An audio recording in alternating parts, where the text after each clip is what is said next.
नमस्कार। डिबेट आप तक में एक बार फिर आपका स्वागत है और मैं हूं दशपल गुप्ता। आज हमारे साथ हैं ब्रिगेडियर विजय सागर दीवान साहब।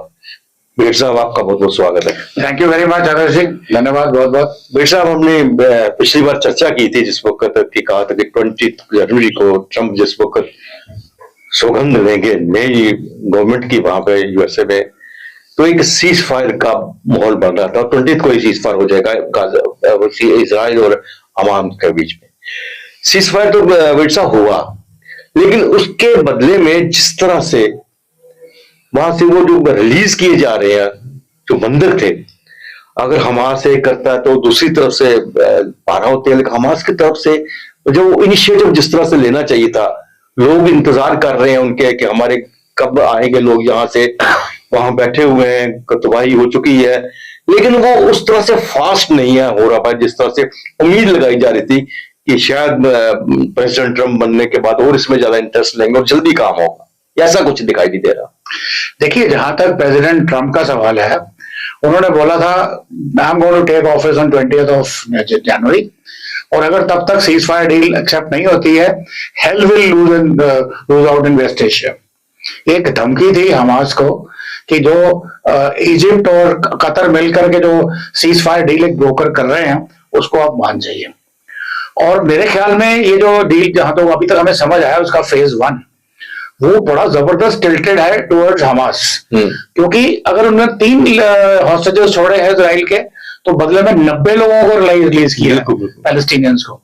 तो ये जो प्रक्रिया चल रही है, ये इजराइल तो तैयार है क्योंकि उनके पास जेलें भरी पड़ी हैं पैलेस्टीनियंस की, उन्होंने जो कैप्चर किए हुए हैं। बट हमास ने कहां छुपा के रखे हैं? पहले 3 निकाले, फिर दूसरे फेज में 6 निकाले, फिर अभी शायद 6 निकाले। तो ये फिगर अभी डबल फिगर से थोड़ी सी ही ऊपर गई है।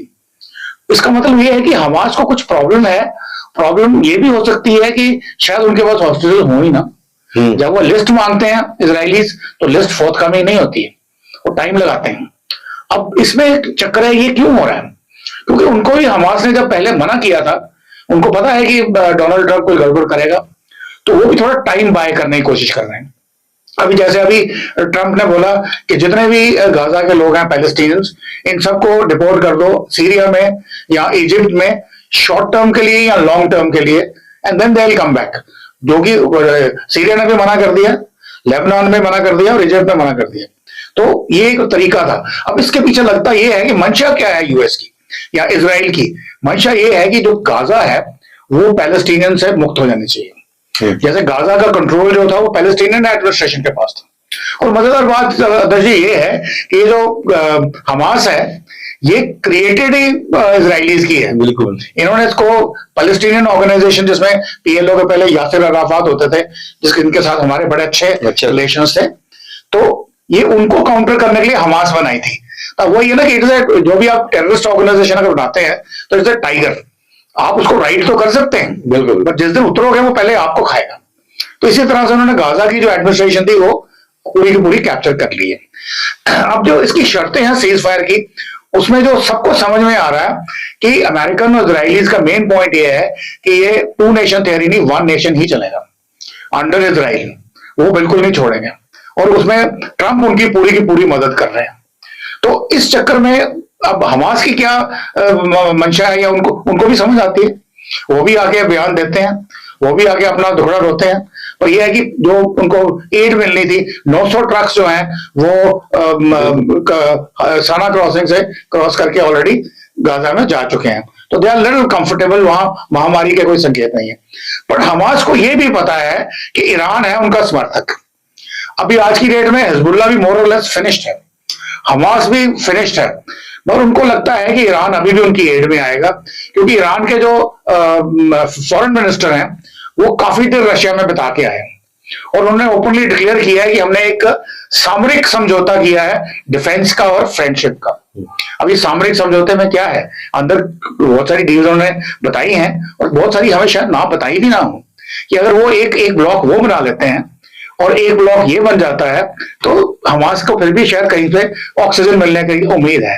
अब उस उम्मीद पे क्या वो एक्शन क्या लेते हैं, फेज 2 शुरू होता है कि नहीं होता है? अरे फेज बहुत बड़ा क्वेश्चन है ब्रिगेड साहब। हमने देखा कि जो बीमार या बूढ़े थे उन्हीं को छोड़ा गया। उनमें से भी कोई आर्मी के जो पर्सन थे जो उनमें से किसी को भी नहीं छोड़ा। नहीं, आर्मी की 4 लेडीज को छोड़ा, 4 लेडीज को छोड़ा है। तो बट क्वेश्चन यही चल रहा है कि अब हमें तो उसके लेटर की कॉपी हमारे पास नहीं है कि उन्होंने क्या साइन किया है, बट जो नजर आ रहा है ग्राउंड के ऊपर वो 3 छोड़े हैं और ये 90 छोड़े।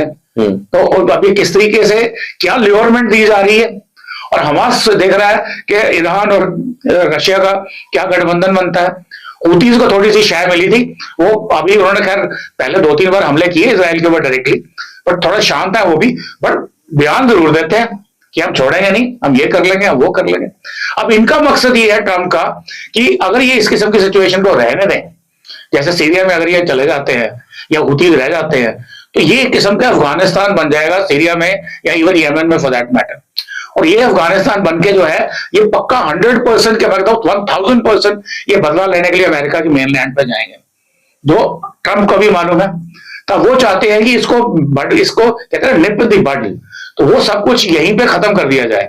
अब वो खत्म करना इतना आसान नहीं है क्योंकि ये आइडियोलॉजी है।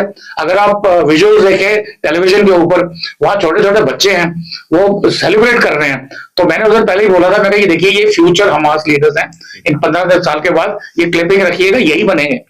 फिर उसके बाद जो सड़क पे उनका कोई रेजिडेंस उसकी वो ले रहा है, अपनी इंटरव्यू ले रहा है, वो कहता है हम छोड़ेंगे नहीं, हमको अनएक्सेप्टेबल है। तो ऊपर से अल जजीरा जो है वो इनकी पूरी मदद कर रहा है। Rather Al Jazeera is the only channel media in the world जो इनके बिल्कुल पूरा बैक कर रहा है इनको।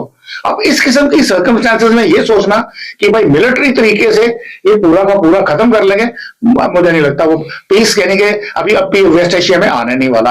और पीस की जहां तक बात करें, इवन फेज 2 नहीं आने वाला जहां तक मेरा ख्याल है। It be very very difficult. और ये जो जितने भी ये इंटरलोक्यूटर्स है, जो नेगोशिएटर्स है, जो आपस में बात कर रहे हैं, लेट्स सी वो क्या कर पाते हैं। लेकिन हम दूसरी तरफ अगर उसका ट्रम्प के आने का बाद का जो देखें, असर देखें, तो यूक्रेन और रशिया के ऊपर, रशिया ज्यादा हावी हो रहा है इन दिनों इसके ऊपर। अब कहते हैं कि जेलेंस्की ने तो बोलना शुरू कर दिया थी, जेलेंस्की के तेवर बदल गए फायरवर्ड से। वो पहले सीज फायर की बात करता है, फिर कहता है हमें बचाइए, सीज फायर कराइए, सरेंडर नहीं करना हमने। तो इस किस्म की बातें वो करना शुरू हो गया है। अभी वो कहता है कि पुतिन का और ट्रम्प का आपस में तो समझौता हो गया है। Putin is manipulating Trump. अब ट्रम्प चाहता है कि वॉर एंड हो, उसके कुछ कारण है, क्योंकि ट्रम्प को क्या है, ट्रम्प ने बड़ा क्लियर कर दिया है कि भैया देखो नेटो में अगर है, अगर आपने शेयर दोगे तो हम आपके साथ हैं, अदरवाइज नहीं। दूसरा उन्होंने बोला ईयू को 2 टूक बोल दिया है कि अपना अपना शेयर दो, और दूसरा जो आपकी रिस्पॉन्सिबिलिटी है उसको पूरा करो। फिर उसने ईयू को ये भी बोल दिया है कि मैं ग्रीनलैंड भी लूंगा, मैं पनामा भी लूंगा, मैं मैक्सिको में जो है वो gulf of Mexico already gulf of America बना दिया है, और उसके साथ में जितना भी उनका जो ट्रेड है उसमें उनको मैं कम से कम आपका यह लगाऊंगा, टैरिफ लगाऊंगा। किसी को कनाडा और मैक्सिको को 25%, बाकियों को 10% बढ़ा दूंगा। तो इस किस्म की जो खलबली मची हुई है कि ट्रम्प तो कर रहा है totally for its own country. तो यहाँ पे वो ये भी चाहेगा कि ये जो मैंने बोला सीरिया और यमन जो है ये अफगानिस्तान ना बने, बिकॉज देन ये दिल भी nurseries for nurturing the terrorist जो सारी दुनिया में जाके गंद फैलाएंगे, जैसे अफगानिस्तान से शुरू हुआ था। तो लग रहा है कि आने वाले दिनों में अभी ये जो शांति की बात हम बार बार कर रहे हैं वो इतनी जल्दी आने वाले नहीं है, आसानी से नहीं आने वाली है, नहीं है। जल्दी हो सकता है ये जिस तरह आपने कहा कि सेकंड फेज ही ना आए और इसके बीच में ये टूट जाए। तो आने वाले दिनों में पूरे जो विश्व के हालात हैं कुछ अजीब से बनने वाले हैं, इसके लिए अभी कहना थोड़ा मुश्किल। फर्क इंडिया का भी बहुत पड़ेगा क्योंकि वर्ल्ड ओवर की जो कॉमर्स है वो अफेक्टेड होगी। और ट्रम्प को इस वक्त जल्दी दूसरी एक और भी है, क्योंकि इस कॉन्फ्लिक्ट की वजह से आपका ये सुएज कैनाल वाला रास्ता बंद पड़ा हुआ है। इससे करोड़ों बिलियंस ऑफ डॉलर्स का नुकसान हो रहा है to the entire commerce in the world. तो ट्रम्प चाहेगा ये भी जल्दी से जल्दी निकले, बिकॉज ट्रम्प के सपोर्टर्स कौन है?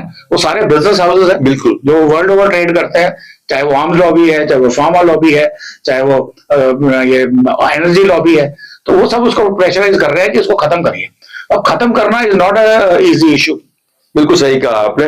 बाकी देखते हैं आने वाले दिनों में इसका क्या असर होता है। फिर सब आप स्टूडियो में आए और दर्शकों को ये सब जानकारी दी। Thank you so much and let's hope for the best.